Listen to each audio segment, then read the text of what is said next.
ଆଜି ମିଳିବ କାଳିଆ ଟଙ୍କା। ଆଜି ଚାଷୀଙ୍କ ଆକାଉଣ୍ଟକୁ ଯିବ କାଳିଆ ଟଙ୍କା। 43 ଲକ୍ଷରୁ ଉର୍ଦ୍ଧ୍ୱ କ୍ଷୁଦ୍ର ନାମମାତ୍ର ଭୂମିହୀନ ଚାଷୀଙ୍କୁ ମିଳିବ କାଳିଆ ସହାୟତା। ମୋଟ 867 କୋଟି ଟଙ୍କା କାଳିଆ ସହାୟତା ଚାଷୀଙ୍କ ଆକାଉଣ୍ଟକୁ ଯିବ। ଝାରସୁଗୁଡ଼ାରେ ନିର୍ବାଚନ ଆଚରଣ ବିଧି ଲାଗୁ ହୋଇଥିବାରୁ ସେଠାକାର ଚାଷୀଙ୍କୁ ଏବେ ସହାୟତା ମିଳିବନି। 2018 ଡିସେମ୍ବର ମାସରେ ରାଜ୍ୟର ଚାଷୀମାନଙ୍କ କଲ୍ୟାଣ ନିମନ୍ତେ ମୁଖ୍ୟମନ୍ତ୍ରୀ କାଳିଆ ଯୋଜନା ପ୍ରଚଳନ କରିଥିଲେ। ଏହି ଯୋଜନାରେ ପ୍ରତିବର୍ଷ ହିତାଧିକାରୀମାନଙ୍କୁ 2ଟି ପର୍ଯ୍ୟାୟରେ 4,000 ଟଙ୍କା ଆର୍ଥିକ ସହାୟତା ପ୍ରଦାନ କରାଯାଉଛି।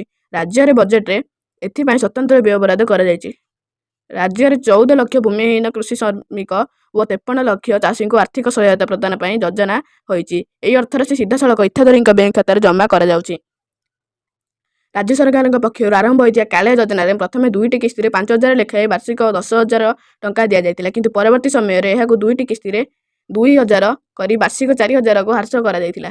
କାଳିଆ ଯୋଜନାର ମୁଖ୍ୟ ଉଦ୍ଦେଶ୍ୟ ହେଉଛି ରାଜ୍ୟ ଓ କୃଷକଙ୍କୁ ଆର୍ଥିକ ସହାୟତା ଚୟନରେ ସ୍ୱାଧୀନତା ପ୍ରଦାନ କରି ସେମାନଙ୍କର ସଶକ୍ତିକରଣ ପାଇଁ ପ୍ରେରଣା ଦେବା ସହିତ ରାଜ୍ୟର କୃଷିର ଅଭିବୃଦ୍ଧି ଓ ବିକାଶ କରିବା। ହିତାଧିକାରୀଙ୍କ ନିକଟରେ ବିଭିନ୍ନ ଆର୍ଥିକ ସେବାର ସହଜ ଉପଲବ୍ଧିର ଉନ୍ନତୀକରଣ ଦ୍ୱାରା କୃଷିର ଉତ୍ପାଦକତା ଓ କୃଷକଙ୍କର ବିଶେଷ କରି କ୍ଷୁଦ୍ର ଓ ନାମମାତ୍ର ଚାଷୀଙ୍କ ଆୟ ବୃଦ୍ଧିରେ ସହାୟକ ହେବ। ଖବରଟି ଯଦି ଆପଣମାନଙ୍କୁ ଭଲ ଲାଗିଲା ଲାଇକ୍ କରିଦେବେ, ସବସ୍କ୍ରାଇବ୍ କରିଦେବେ ଓ ପାଖରେ ଥିବା ଘଣ୍ଟି ଚିହ୍ନଟା ବଜିକା ଅଲ୍ ନୋଟିଫିକେସନ୍ ଅନ୍ କରିଦେବେ।